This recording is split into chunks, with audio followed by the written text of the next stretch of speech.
Good evening, everybody, and welcome back to the channel. I mean, all that's missing is a is a newspaper and with a date on it. Looks like I'm an hostage. Looks like I'm being held hostage.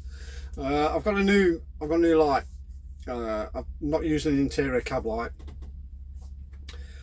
Before we even get started, a very warm welcome to you all, and like I've been reiterating throughout the whole of my recording on YouTube, a massive warm welcome back to the channel, and a huge thank you for subscribing still and still following me on this journey of mine to freedom, which yeah, I'm hoping it's going to happen. In fact, I feel very confident that it'll happen. When, I do not know, but I feel pretty confident that it will. So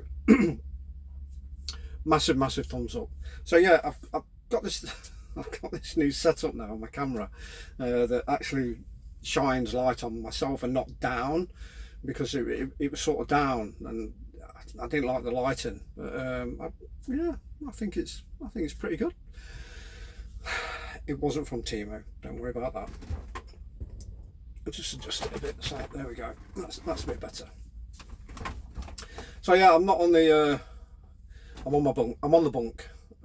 So I'm not behind the wheel of the vehicle itself, which, yeah, I still don't like that, being in that position, knowing that I'm behind the wheel of the truck, even though the engine's not running. But technically, they see you being in control of the vehicle. So I won't do that again.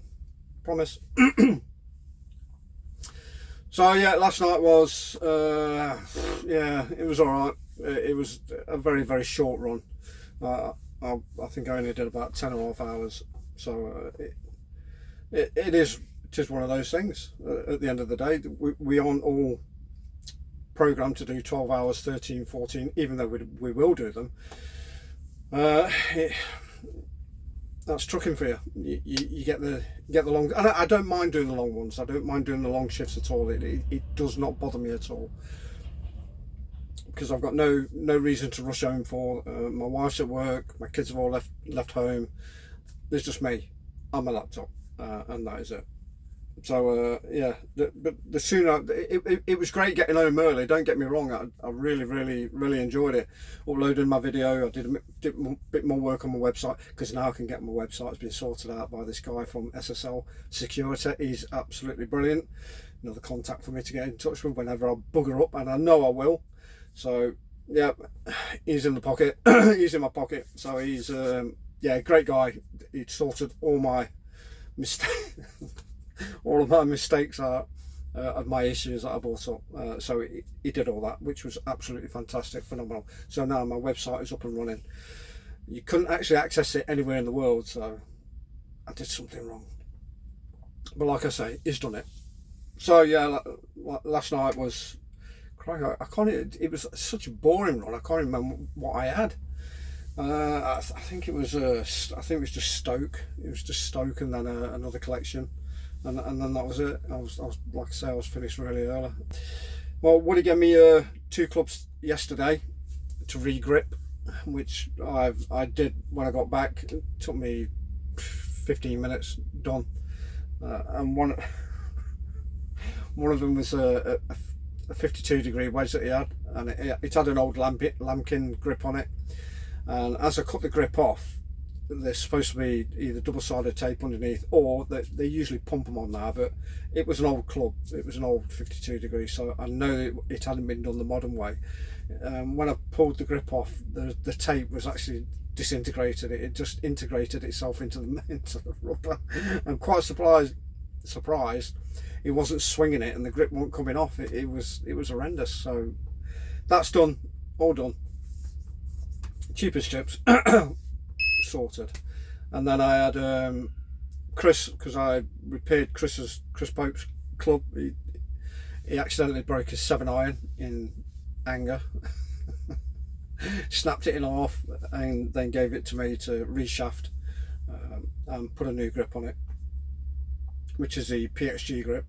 And the difference between the new grip and his old grip was phenomenal, and he told the difference straight away as soon as he got the grip. And he played down in the Cotswolds, played really well, he did, and there's usually, I think he goes down there with 4 of them, one of them with his brother, and they go down there and he won.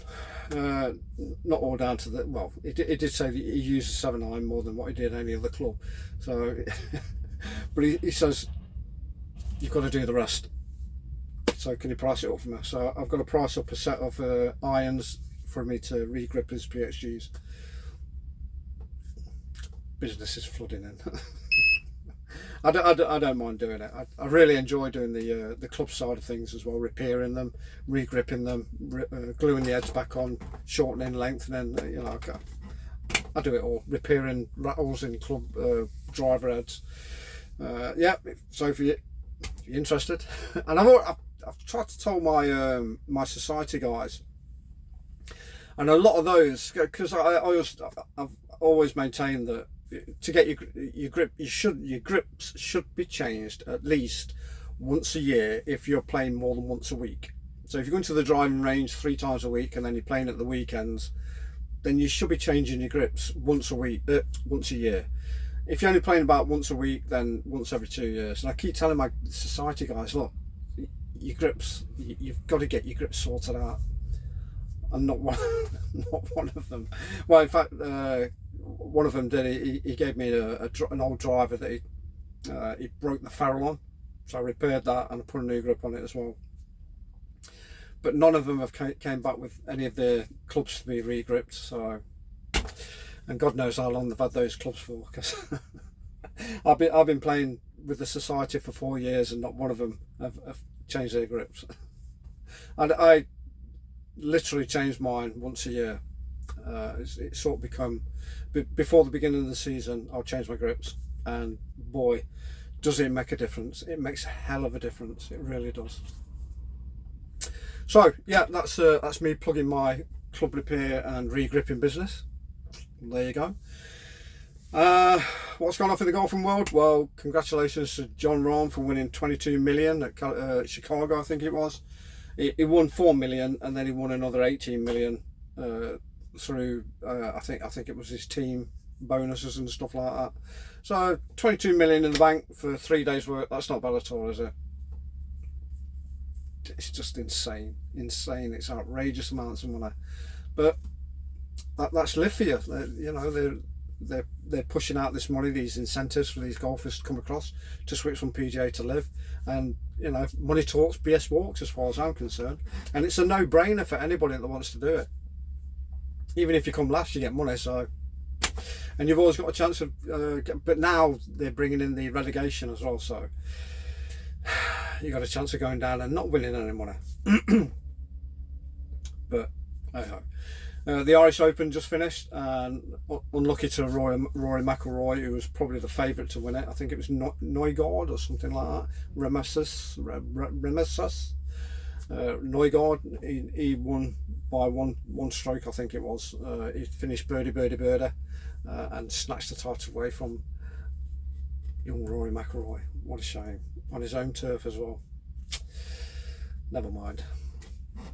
There's other competitions out there that I'm sure he's going to be vying for. So there we go. That's I think that's all I've got to say. I'm not going to talk anything about football because it does bore me, and there's a lot going off at the moment. But I don't want to even scratch the surface of that. So I'm going to leave it at that. Let us know what you think about the lighting. Whether you prefer the in-cab or whether this is a lot better. I don't know. Perhaps if I hold a sign and turn to the side, get off. Might work with the number, and I don't know, Tamworth Police Station on top of it or something like that. That'd be quite hilarious. That. Right. So yeah, let me know in the comments whether this is the sort of ambience that works or whether the in-cab light works better. Like, subscribe, leave me a comment please, and I'll see you for my third shift tomorrow night. Cheers guys.